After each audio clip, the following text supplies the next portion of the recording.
Aujourd'hui, je vais répondre à un chroniqueur de France Inter, Tristan Mendès France, pour sa chronique en date du vendredi 18 décembre dernier. J'ai deux possibilités pour lui répondre. L'une dans la logique de ma pratique professionnelle, l'autre dans l'évidence de la contre-argumentation. Évidemment, il en est une, la première, qui pourrait avoir un intérêt pédagogique. Mais nous ne sommes pas dans mon espace. Alors, je penche pour la seconde, à titre d'expérience de pensée. Tristan Mendès France semble être un chantre de la provocation et des deals. Alors il est au défi d'un instant de vie. Sera-t-il capable d'écouter et de s'instruire de sa méthode? Est-il au fait d'en avoir une?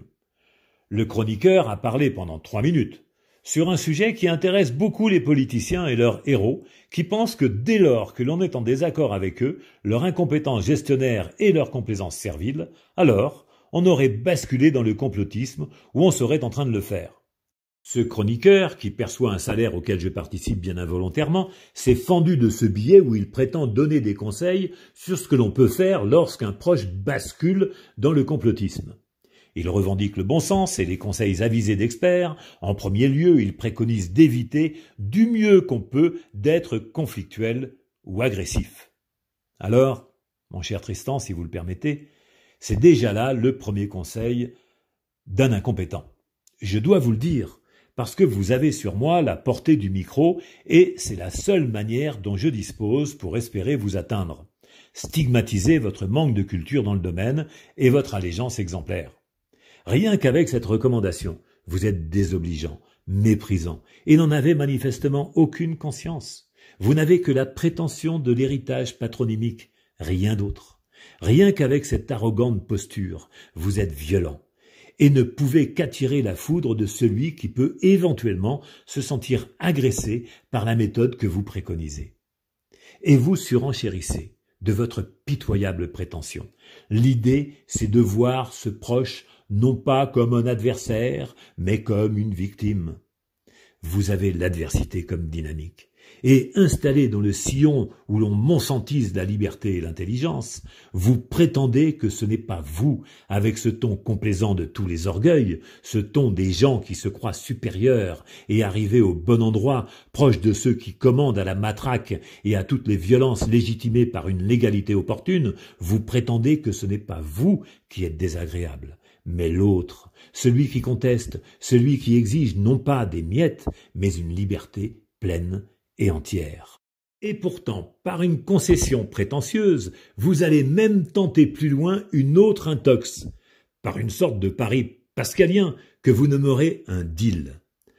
En attendant, savez-vous, homme de la chronique servile, que celui que vous considérez comme braqué, celui-là, a sans aucun doute réfléchi et se retrouve dans l'incompréhension des actions contradictoires et des propos paradoxaux de ceux à qui il préférerait pourtant faire confiance.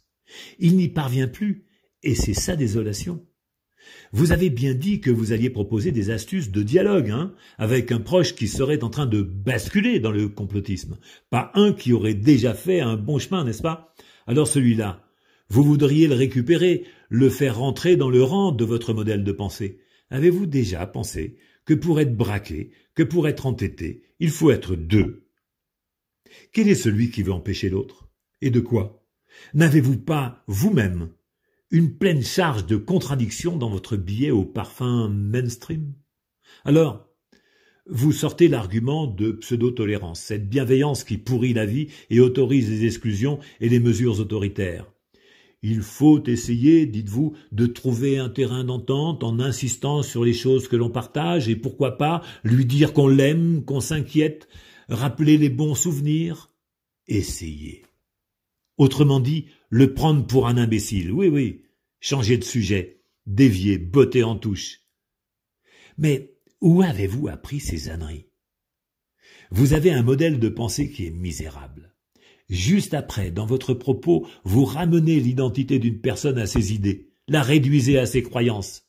C'est ça une personne pour vous? Vous y allez d'une éventuelle profonde remise en cause. Et vous en remettez une couche. Essayez d'engager un échange, parce que vous croyez que lui, il n'essaie pas.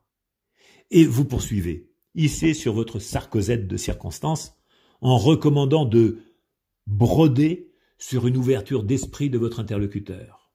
mais sans rien lâcher soi-même, parce que c'est forcément lui qui est dans l'erreur.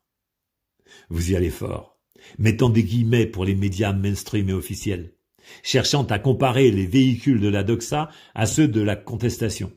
Savez-vous, les gens qui compulsent ces nouveaux médias ne croient pas nécessairement à ce qu'ils y trouvent, mais ça leur fait juste du bien, ça les fait rire de votre bêtise. C'est surtout ça qu'ils recherchent, et c'est clair, un peu d'informations plus vraisemblables, établissant des liens de causalité là où rien ne paraît clair dans les médias que vous défendez. Alors, le pompon est à répétition dans la phase suivante de votre billet. Pour aller plus loin, dites-vous, contre-argumenter face à son interlocuteur, lequel, je le rappelle, serait selon vous tout fraîchement en train de sombrer dans le complotisme, il faut bosser le sujet qui occupe votre proche. Et là, vous reconnaissez que ça peut être si laborieux qu'en réalité il se pourrait bien que cet imbécile de complotiste prenne l'ascendant dans l'échange. Ah oui, ça, par exemple, ça serait le pompon qu'il vous retourne, vous, le bien-pensant aux arguments si fragiles. Vous ne percevez pas une petite erreur dans votre pensée, là encore? Le coup suivant est excellent. Quelle recommandation! Vous avez de quoi faire une chronique.